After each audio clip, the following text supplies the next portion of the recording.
వారికి స్వాగతం సుస్వాగతం.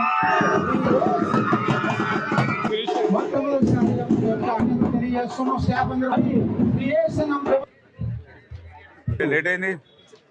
మరి ఉచిత పాఠ్య పుస్తకాలు కూడాను సార్ అన్ని ఉన్నాయండి. ఓకే అజయ్ బాబు పట్టుదల పి సుమంతరాజు సెకండ్ హెచ్ మీడియం నిత్యం రెగ్యులర్ గా క్లాస్ కి వచ్చేటువంటి విద్యార్థి.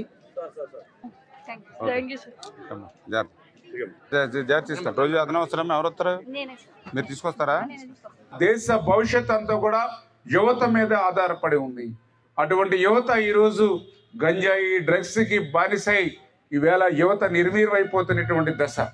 ఎందుకంటే గత 5 సంవత్సరాల పాలనలో గంజాయి ఆంధ్రప్రదేశ్గా మారిపోయినటువంటి పరిస్థితుల్లో ఈవేళ కాలేజీల దగ్గర నుంచి హై స్కూల్ దగ్గర నుంచి ఏదైతే గంజాయి విచ్చలవిడిగా లభించడం, దానికి అలవాటు పడి భావి జీవితాలన్నింటినీ కూడా పాడు చేసుకోవడం, కుటుంబాలకి క్షోభ పెట్టడం అనేది ఈరోజు చూస్తూ ఉన్నాం.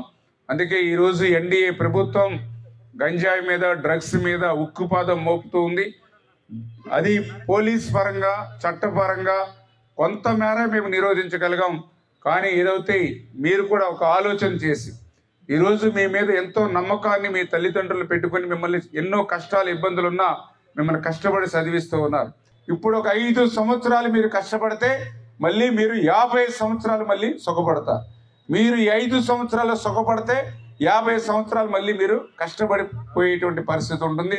చేత యువత దృష్టి పెట్టాలని చెప్పేసి మనస్ఫూర్తిగా మిమ్మల్ని అందరినీ కూడా కోరుకుంటూ, మరి నారా లోకేష్ బాబు గారు ఈరోజు విద్యకు అత్యంత ప్రాధాన్యతనిస్తూ మరి ఈవేళ సమూలంగా విద్యా వ్యవస్థను ప్రక్షాళన చేయాలనేటువంటి ఆలోచనతో డాక్టర్ సర్వేపల్లి రాధాకృష్ణ మరి పథకం కింద మీ అందరికీ కూడా బ్యాగ్స్, బుక్స్ ఇవన్నీ కూడా ఉచితంగా, అదేవిధంగా మధ్యాహ్న భోజన పథకం ఏదైతే ఉందో మరి డొక్క సీతమ్మ గారి మధ్యాహ్న భోజన పథకం, ఈ స్కిల్ డెవలప్మెంట్ కూడా మరి ఏదైతే ఈ కాలేజీల్లో కూడా సెకండరీగా మీ అందరికీ కూడా ఉపాధి అవకాశాలు కల్పించేటువంటి ప్రక్రియలో భాగంగా ఆ స్కిల్ డెవలప్మెంట్ మీద కూడా ప్రభుత్వం కూడా దృష్టి పెడుతూ ఉంది. రేపు భవిష్యత్తులో కూడా మీకు మరింత ఉన్నతమైనటువంటి అవకాశాలు, ఉపాధి అవకాశాలు ఇచ్చేటువంటి బాధ్యత వేళ ఈ యొక్క తెలుగుదేశం, జనసేన, బీజేపీ ప్రభుత్వం, ఎన్డీఏ ప్రభుత్వం తీసుకుంటుంది.